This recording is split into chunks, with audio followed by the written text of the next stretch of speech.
This is Flat Out Agility, an Australian agility podcast. I'm Grace.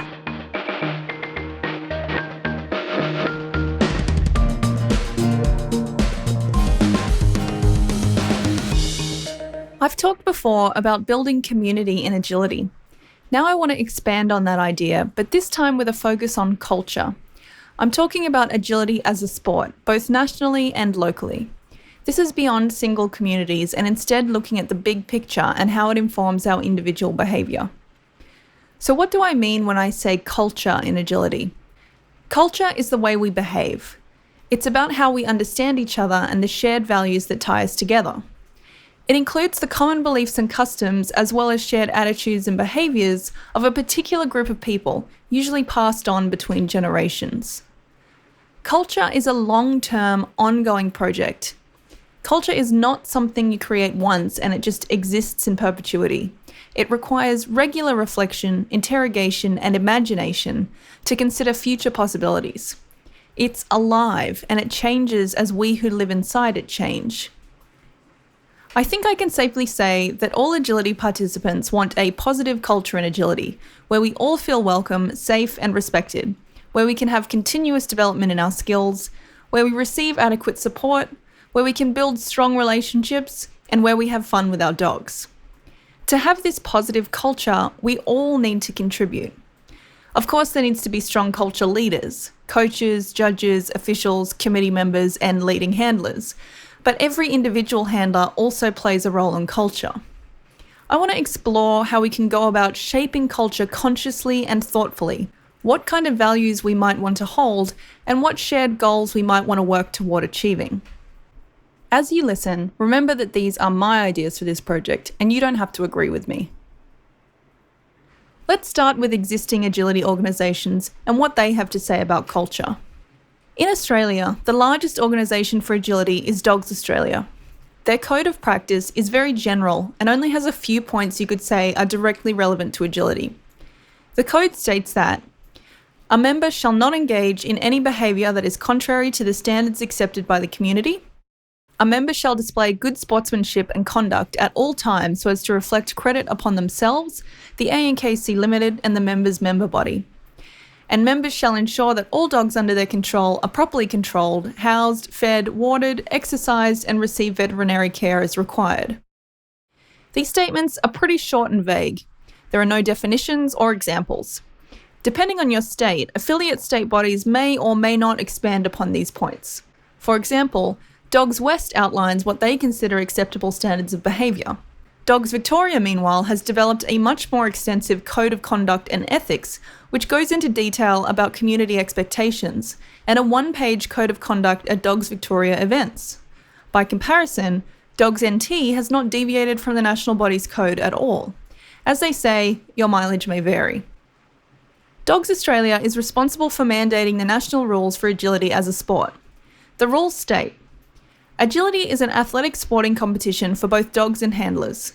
The aim of this competition is for a handler to direct their dog around a course of different obstacles to assess and enhance the ability of the dog and handler to work as a team. It is an educational and sporting activity intended to improve the dog's integration into society. The sport requires a good rapport between dog and handler, which results in perfect teamwork. While speed of the dog is to be desired, accuracy of work is essential to a faultless performance of the course. The overall objectives of agility trials are A, to encourage a graded progression through the sport, B, to encourage new participants and new ideas and the continuance of agility as a unique canine discipline, C, to encourage an increased level of fitness for dog and handler, D, to encourage safe and pleasant competition for all. Now this mission statement leaves a lot to be desired. It doesn't go into the welfare of the dog at all. It doesn't talk about the community aspect and uses vague terminology like pleasant competition. It doesn't discuss excellence in training and doesn't expand on how to encourage new ideas and the continuance of agility as a unique canine discipline. Let's look at two other organisations in Australia. In the Territory, we don't have any agility options besides Dogs Australia, as controlled by Dogs NT. But to my knowledge, there are two other organisations in the country, the Agility Dog Association of Australia, or ADA, and NADAC Australia, an Australian offshoot of the North American Dog Agility Council. The ADA rules and regulations state, The aim of the sport of dog agility is to foster and strengthen the bond between dog and handler so they can work as a team navigating a series of obstacles at speed without fault while the handler maintains directional control.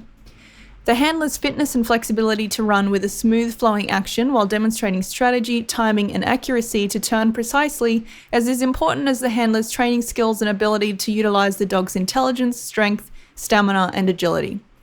The safety of competitors, along with the health and well-being of the dog, is to remain a high priority at all times. Good sportsmanship must be exhibited at all times. Now, this statement has a little more detail, mentioning the human-dog bond, the handler's training skills, and the dog's welfare. The word sportsmanship is used 10 times in the ADA rules, but is never defined. This feels like a bit of a nebulous concept. I think most of us would say that we know what good sportsmanship is when we see it, but I do think it's worth having a clear definition. NAIDAC Australia's Exhibitor Handbook states the following. The purpose of a NAIDAC agility trial is to demonstrate the ability of the dog and handler to work as a smooth functioning team. The dog should be under control at all times and show a willingness to work with the handler. Handlers should always conduct themselves in a sportsmanlike fashion. Handlers should have the health and welfare of their canine partner as their priority. It is the handler's responsibility to have a dog adequately trained to a level in which the dog will respond to commands and perform obstacles in a safe manner. There's a bit more detail here. There's a mention of welfare and level of training required. There's 9 uses of the words sportsmanlike or sportsmanship throughout the NAIDAC Australia Exhibitor Handbook, but as with ADA, no definition. So these are starting points, but I think it's worth developing these ideas. There are 3 areas that make up the culture of agility as I see it. Our behaviour towards our dogs, our behaviour towards other people, and our behaviour in competition. So first let's talk about our behaviour towards our dogs. This is the one area of the 3 where I think existing documentation in Australia is lacking. If the dog's experience is mentioned, it's not explained or expanded upon, which leaves it up to the community to determine. Creating a perfect code of conduct towards our dogs will be difficult, as evidenced by the ongoing controversies in regulating the dog training industry across the world. But I don't think it's impossible.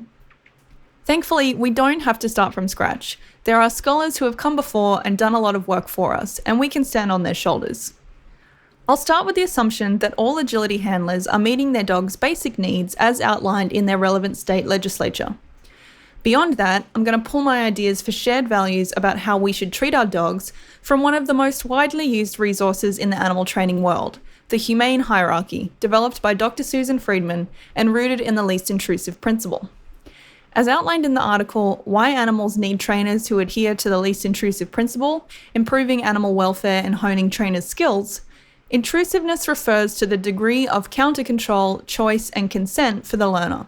Therefore, least intrusive is seeking to do the least amount of that possible by providing control, choice, and consent to the learner, that is, our dogs. To apply this principle, Dr. Friedman developed a framework in which training procedures were arranged from the least intrusive to most intrusive. The least intrusive procedure is wellness. In relation to agility, this means that it's our obligation to ensure our dogs are mentally healthy, physically fit, and capable of doing this sport. That's not just about reacting to compromises in wellness, we can also be proactive in ensuring our dog's well-being.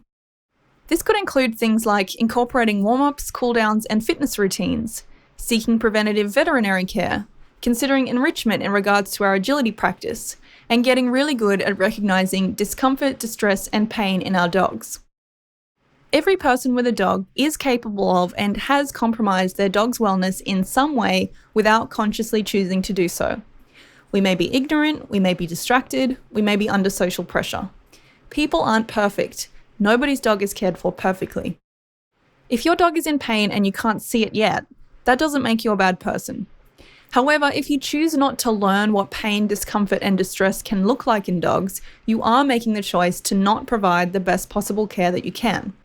So the first value in our behaviour toward our dog in agility is, we as agility handlers will ensure the wellness of our dogs, including their physical health, mental health, enrichment, and fitness. Next on the Humane Hierarchy, so moving on from least intrusive, one step towards most intrusive, is antecedent arrangements. This is where we can change the things that happen before a dog's behaviour, rather than focusing on the consequence that comes after.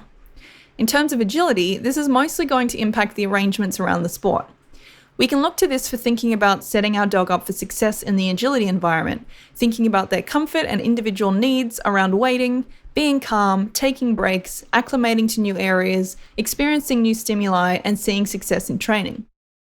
So our second value in our behaviour toward our dog in agility is, we as agility handlers will arrange antecedents in a way that is conducive to our dogs performing the sport with good behavioural and physical health. The next stop on the Humane Hierarchy is positive reinforcement.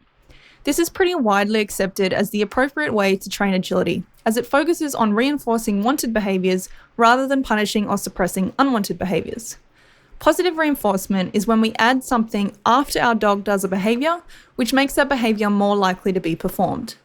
To achieve this, we can break down training to small pieces, then build on those pieces. We can aim for as few errors as possible and provide our dogs with as many opportunities to be reinforced as possible, using rewards that they like and are sustainable for us. So our third value in our behaviour toward our dog in agility is, we as agility handlers will use positive reinforcement to train our dogs in the sport of agility. The next stop on the Humane Hierarchy is differential reinforcement of alternative behaviours. This sounds complicated, but it just means positively reinforcing an alternative behaviour instead of an unwanted behaviour. This could be a way to address a dog that has developed a consistent but incorrect behaviour on an obstacle. This procedure requires management to ensure that the undesirable behaviour is not able to be practiced, to avoid stumbling into an extinction protocol where a behaviour is extinguished through lack of reinforcement, which can cause fallout and frustration. As explained by Eileen Anderson on her blog Eileen and Dogs, a rule of thumb is that the reinforcement of the new behaviour has to be more potent, or at least as potent, as the original reinforcement. So our fourth value in our behaviour toward our dog in agility is, we as agility handlers will use differential reinforcement of alternative behaviours if we need to change a behaviour with an existing reinforcement history. Beyond those 4 procedures in the Humane Hierarchy, we begin hurtling towards the most intrusive procedures: extinction, negative reinforcement and negative punishment, and finally positive punishment. Focusing on the first 3 procedures, and to a lesser extent the 4th, is how we can be kind and fair to our dogs in training. Ruling out the 5th and 6th procedures is necessary for upholding an agility culture which is fair and kind to our dogs. Agility is a sport that we play for fun. It is not about personal safety or life skills or management techniques. It's about play. We shouldn't be compelling our dogs to do what we want. We should be offering a fun experience for our dogs to do with us. This means that our focus should always be ensuring our dog is engaged and having a good time. If our dogs are not having fun, we need to ask ourselves why that might be, and it is our obligation to figure out how we can make it fun for them. That should be a combination of looking at their wellness, arranging antecedents, and focusing on positive reinforcement of desired behaviours. We should not be manhandling our dogs into behaviours or employing punishment for mistakes. Agility is a game, and our dogs should at no point be punished for trying to play the game and failing to meet our criteria. In my experience in the sport, more than once I've heard from the same mouth, make it fun for them, and then not a minute later, don't let them get away with that, they have to comply to play the game. I strongly believe that our dogs should not comply in this sport, they should enthusiastically participate. And if at any point they are not, we need to stop what we're doing and drastically reconfigure our approach. If someone doesn't want to play your game, you either need to make it fun for them or stop asking them to play. So we have our 5th value in our behaviour toward our dog in agility. We as agility handlers will do whatever we can to make this game fun for our dogs and not try to compel or coerce them into participating. There are some points we can consider from our agility organisations as we round out our first set of values in our agility culture. Dogs Australia provides information on behaviour that is not allowed during trials, including handlers giving reprimands, either verbal or physical, handlers holding up dogs by the collar with rear legs only on the ground, and dogs being out of control. ADA has similar points about expectations of behaviour and also explicitly includes disqualification for a dog displaying aggression. It's good that these 2 national organisations have some minimum standards of expectation of how we treat our dogs, including by extension how we've trained them.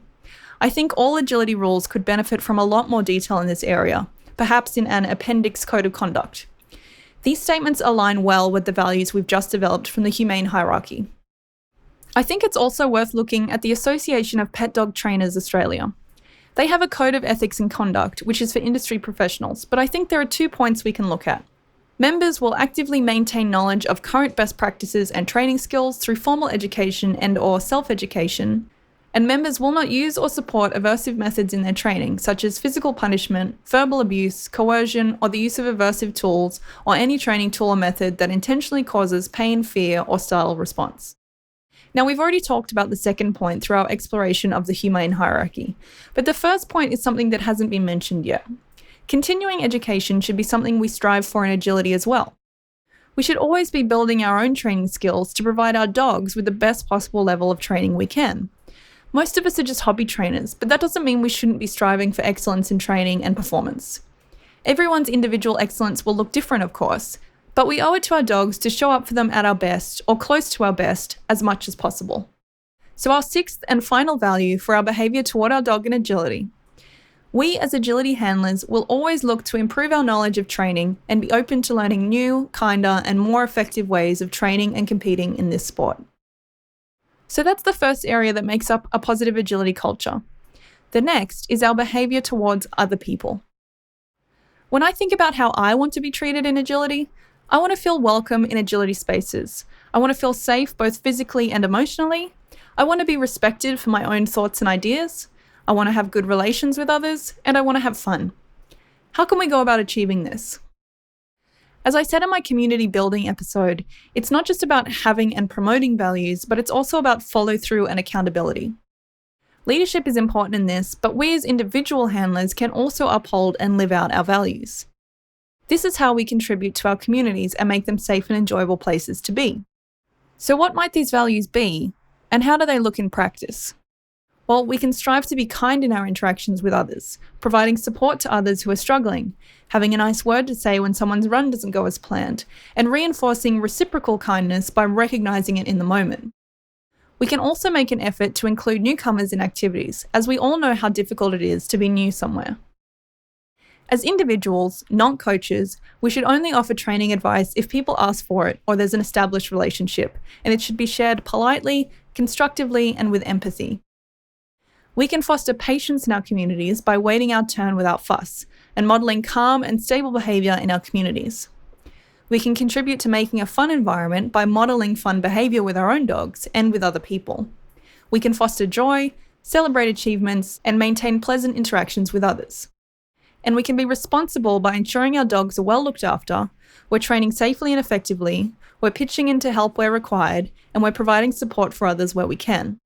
Volunteering is a major way we can contribute to a community, whether that's joining a committee, helping at a trial, helping at training, or helping in some other way. It's also really important to recognise others' contributions and express gratitude regularly for how those people's contributions create a space for you to be part of agility.